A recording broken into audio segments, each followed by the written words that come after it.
दोस्तों नमस्कार। सुबह की गुड मॉर्निंग में आपका स्वागत करता हूं। तो दोस्तों आपको मालूम ही है कि हमारा और आपका ये जो कार्यक्रम है सुबह की गुड मॉर्निंग, चैनल ने बड़े आप लोगों को देखते हुए इस कार्यक्रम को चलाया है और उम्मीद करते हैं कि आप लोगों को ये कार्यक्रम पसंद आता है और तभी हम आगे बढ़ रहे हैं। हमें भी एक प्रेरणा मिलती है आप लोगों से।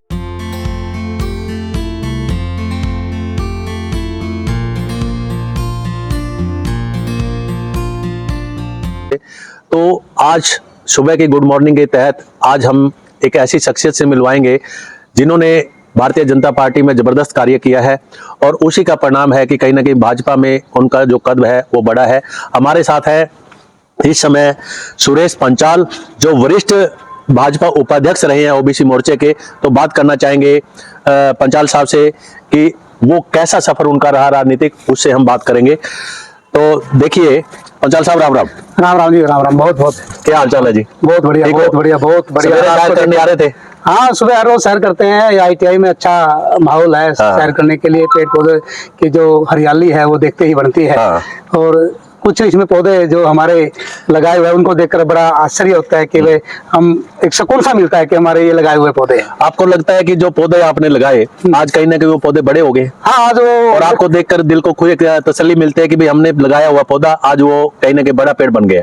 मैं तो ये कहता हूँ कि इन पौधों को देखकर जो हमारे लगाए हुए हाँ जी। हैं बड़ा सुकून मिलता है। और मैं आपके चैनल के माध्यम से आम जनता को कहना चाहता हूँ कि एक अपना पौधा अपने हाथ से लगा करके और उसका पालन पोषण करके उसको बड़ा होते देखेगा तो उसको एक अलग सा सुकून महसूस होगा। तो ऐसा ही पंचाल साहब, अगर बात की जाए राजनीतिक सफर की, तो आपने भी एक पौधे की तरह ही भाजपा के लिए काम करना शुरू किया और आज आप बड़े बड़े पदों पर भाजपा में आपको मौका मिला है। कहीं ना कहीं जिम्मेवारियां भाजपा ने आपको एक पेड़ के रूप में भी सौंपी हैं, पूरे जिला की लगा लीजिए या और भी कहीं ना कहीं जिम्मेवारियों की बात हो। नायब सैनिक के साथ जो आज मौके के मुख्यमंत्री, आपका बड़ा एक प्यार भरा रिश्ता रहा, युवा मोर्चा में आपके साथ रहे और आपके साथ ही आज शीर्ष नेतृत्व पे हैं। तो क्या कहना चाहेंगे इस राजनीतिक सफर के बारे में? मैं सबसे पहले तो मैं आपको बताना चाहता हूँ कि भारतीय जनता पार्टी भारत में ही नहीं पूरे विश्व में की जो पार्टी आज बनी हुई है, सबसे बड़ी पार्टी जी, उसमें अगर कोई कार्यकर्ता अपने समर्पित रहकर के कोई काम करता है तो भारतीय जनता पार्टी किसी कार्यकर्ता का कार्य रखती नहीं, उसको ब्याज में तो करती है। अच्छा, देती है, उसको देती है। मैं मेरी बात बताता हूँ। मैं जब भारतीय जनता पार्टी में काम करने लगा तो मैं छोटी सी उम्र थी, 16-17 साल का था मैं उस समय। और 1992 की जब बात है मैं करूँ, जहाँ मैंने कार्य करना शुरू किया तो भारतीय जनता पार्टी में मुझे बहुत बड़ा सम्मान मिला। मैं एक छोटा सा गरीब घर से बिलोंग करने वाला, मेरा जो पारिवारिक है पृष्ठभूमि वो बहुत गरीब की है और भारतीय जनता पार्टी में मेरे जैसे गरीब घर के मैक्सिमम कार्यकर्ता गरीब घरों से मिलेंगे। जो भारतीय जनता पार्टी में कहता हूँ, जो पहले आरोप लगता था कि ये तो बड़े घरानों की पार्टी है, वो बिल्कुल ही कहीं उसका कोई भी सरोकार नहीं है उस बात से। चाहे आप हमारे प्रधानमंत्री की बात ले लो, वो भी एक चाय बेचने वाला भारतीय जनता पार्टी में ही रह करके देश का प्रधानमंत्री बन सकता है। अदर पार्टी तो ले लो, उनके परिवारवाद की पार्टी है, उनका परिवार से पार्टी का अध्यक्ष भी बनता रहो। चाहे आप हरियाणा की बात ले लें, मुख्यमंत्री जी मनोहर लाल जी बने, एक आदर्श मुख्यमंत्री मैं उनको मानता हूँ, क्योंकि जो पॉलिसियां उन्होंने बनाई वो उन पॉलिसियों का कहीं भी कोई तोड़ नहीं है जी। मैं तो ये कहता हूँ कि जो मनोहर लाल जी ने जो पॉलिसी बनाई उनको आने वाले समय में, जो हरियाणा में कहते हैं जोगी गाएंगे, जोगी गाएंगे, हाँ उनको जोगी गाएंगे। यानी जोगी गाने का मतलब ये है कि एक गीत बन जाएगा? नहीं, उसके याद करके गाएंगे कि ये काम मनोहर लाल जी ने किया था, उसके सिवा तो कोई कर नहीं सकता। ऐसी ऐसी पॉलिसियां बनाई है, चाहे वो बिना खर्ची पर्ची के सरकारी नौकरियों की हो, चाहे सर नौकरी लगने के बाद ट्रांसफर की बात हो, ट्रांसफर की पॉलिसी हो, चाहे वो गरीबों के लिए वो जो डिपो होल्डर के सेवन से राशन मिलता था उसकी बात हो, चाहे वो बुढ़ापा पेंशन विधवा पेंशन की बात हो, चाहे वो गरीब बच्चों को स्कॉलरशिप की बात हो। तो सुरेश जी, आपको बीच में टोकना चाहूंगा, कहीं ना कहीं क्या भाजपा को तीसरी बार हरियाणा में जो जनता ने बनाया उसमें कहीं ना कहीं बिना पर्ची और बिना खर्ची का भी रोल रहा, जो कि एक भाजपा ने बड़ा मुद्दा बनाया कि बिना पर्ची बिना खर्ची, तो उसका कितना बड़ा रोल आप मानते हैं? देखो, जो कोई भी पार्टी, कोई भी सरकार जो काम करती है वो उसके आने वाले इलेक्शन में उसकी पृष्ठभूमि उसकी बनती है और उसकी जो नींव बनती है ऐसे कामों की, जो वो बहुत, जो भारतीय जनता पार्टी ने जो पॉलिसियां बनाई मनोहर लाल जी ने, उनकी नींव इतनी मजबूत है कि आने वाले 15-20 वर्षों तक 2047 में मान के चल रहा हूँ कम से कम भारतीय जनता पार्टी की सरकार रहेगी। तो आप सुरेश जी, आप के जो साथी हैं कहीं ना कहीं युवा मोर्चा के नायब सैनी जी का तो हमने जिक्र कर लिया, हरियाणा के मुख्यमंत्री मौजूदा। तो कृष्ण बेदी जो पहली बार नरवाना में भाजपा का कमल खिला, कहीं ना कहीं कृष्ण बेदी भी आपके युवा मोर्चे में शामिल रहे हैं।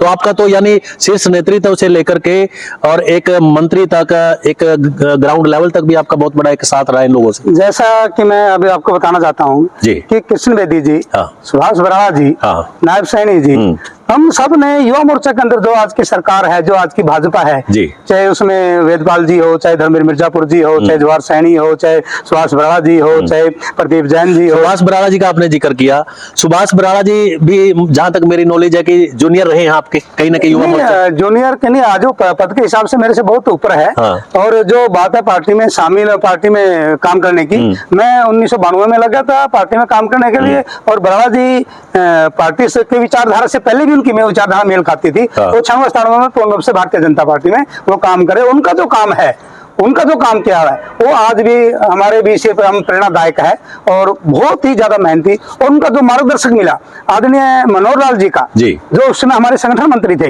उन्होंने उनसे हमारे को बहुत कुछ सीखने को मिला।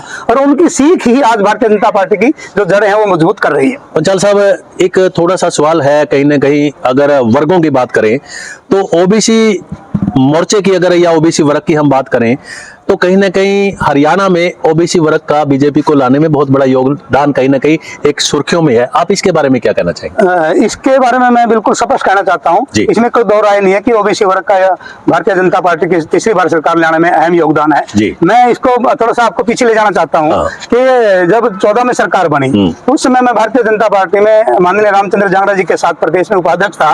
और हमने जो पूरे प्रदेश में जो काम किया उसमें जो हमारे ओबीसी वर्ग को जो हम कांग्रेस से तोड़ने में कामयाब रहे, जो बीजेपी की विचारधारा और बीजेपी की जो पॉलिसी उनको बताई गई, उसी समय से भारतीय जनता पार्टी की तरफ ओबीसी का झुकाव उसी समय से हो गया था। और उसी समय से जब से ओबीसी का वर्ग का झुकाव हुआ और आज पूर्ण रूप से ओबीसी वर्ग है जो वो भारतीय जनता पार्टी के साथ है और सरकार बनाने में इनका अहम योगदान। सर, विकास की गति की अगर हम बात करेंगे तो अभी करीब 5 महीने हो गए हैं सरकार को बने हुए हरियाणा में।